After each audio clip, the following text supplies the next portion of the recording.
Welcome back to Boruto Anime Review, episode 155. This one reviewing the 155th episode of the anime, Mitsuki's Rainy Day. I almost forgot about this one, to do this one today. Yeah, this one is a standalone episode, and it's focused on Mitsuki. It's been a while. Now, when I initially heard about the premise of the series, not the series, this episode, like, the plot, I'm like, okay, I'll check it out. Because it's Mitsuki. With the exception of Mitsuki's parents are, usually a lot of the time the writing on Mitsuki is really good.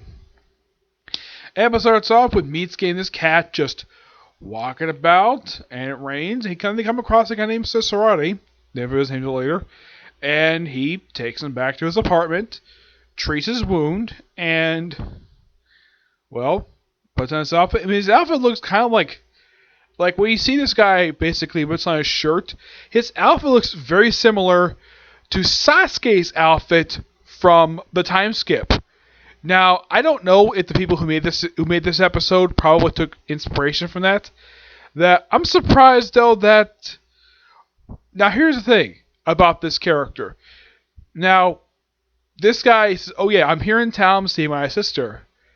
And they kind of reveal, there's hints that she works for this company. Though, the thing is, and of course, because apparently her sister has the same name as Mitsuki's cat. Like, just by sheer coincidence. I'm like, okay, interesting.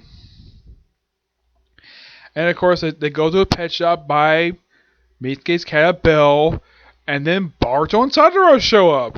Yep. Why? Because they're being summoned to the Elite Police Station. They're there to be summoned to guard the president of a chemical company. Yep, a chemical company. And the reason why, because he's suspected to be the next victim of the Rainy Day serial killer.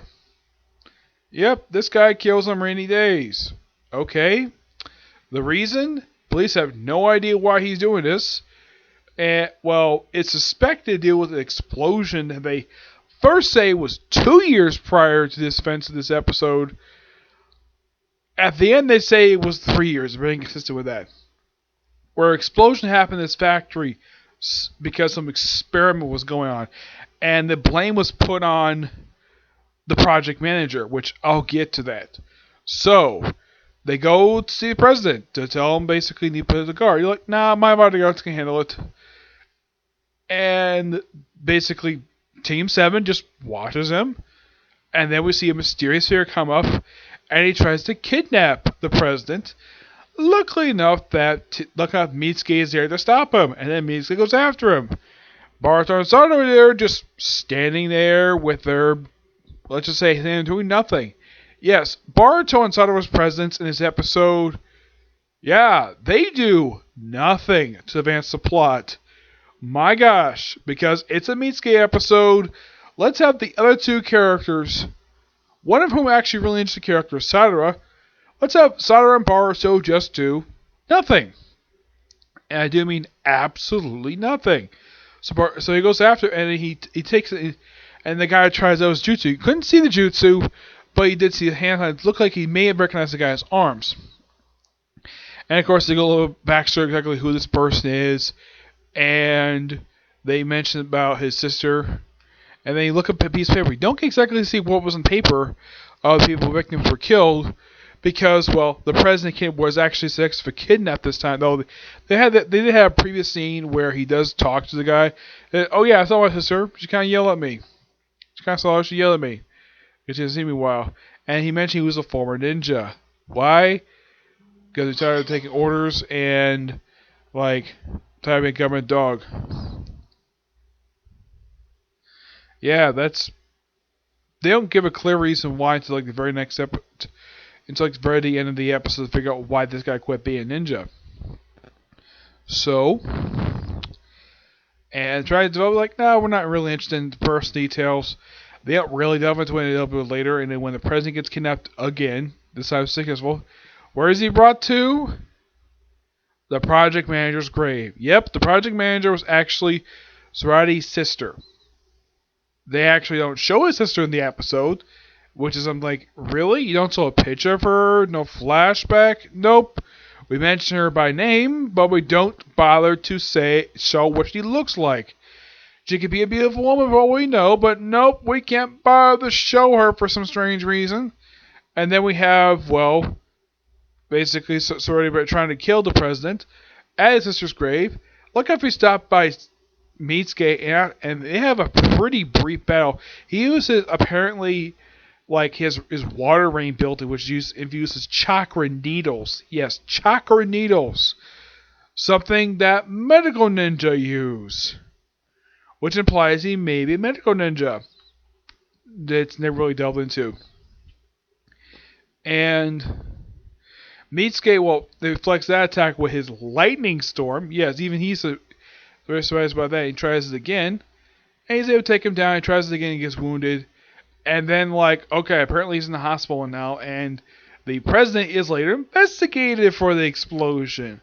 They reopened the case. He possibly may be facing a bunch of charge, possibly prison time. And then Mitsuki visits the guy, and that's it. I kind of felt as though with this particular episode that you could at least have this premise stretch out for a quick 2-parter, maybe a 3. But it had a good start with it, and then we had to rush to conclusion. Yes, this episode felt very rushed. That's the problem with this episode. I mean, if you want to be standalone, fine. It's just that this episode, the way its plot is, you could easily stretch this out for a good episode or two. At least another like 2-3 episodes. Nope, we have to keep it to 1 episode, despite the fact that we gotta have an incomplete plot here. We know nothing about this new character, aside from the fact he has a sister and he was a ninja. He said he quit because the reason why he quit was because this president blamed his sister for the explosion, even though he's the one who ordered this experiment. Yep. And what type of ninja he was? It's possible he was a medical ninja. They don't really delve into it at all. They don't say what village it comes from, it's just that he's a ninja. Okay. I would have liked a little more detail here, but nope, we can't bother to do that for some reason. At least Mitsuki is written fine. This new character, it's like he's an incomplete character. It's like there's so much stuff about this character that could have been explored in this episode, but nope. We have to keep it standalone because we're going to have the car arc coming up soon. Well, we can have a quick little mini arc. Nope, we have to keep it standalone. And next week is an episode focused on Chocho. Yep. The one thing that got me interested in watching next week's episode is the fact that Anko was back. Yep, Anko is back. Which I'm looking forward to. And of course, Choji, always nice to see him. But Anko, a character who's been very rarely seen in the series. It's been a while since she last showed up in the series. And I'm looking forward to her appearance next week, works with Chocho. I mean, this is going to be interesting. Working with the daughter of basically a ninja she knew he was a teenager, that could be really cool. And I hope they explore a little bit about her in next week's episode. Probably the reason why she put on so much weight over the years. Hopefully, anyways, yes. So, yeah, not much else to say about this episode. This episode was okay at best. It's just that rushed ending. The ending was rushed. That's just my opinion anyways. Okay, so that's it for this particular review. I have maybe one more video coming today. That probably be One Piece, okay? See you next video. Bye.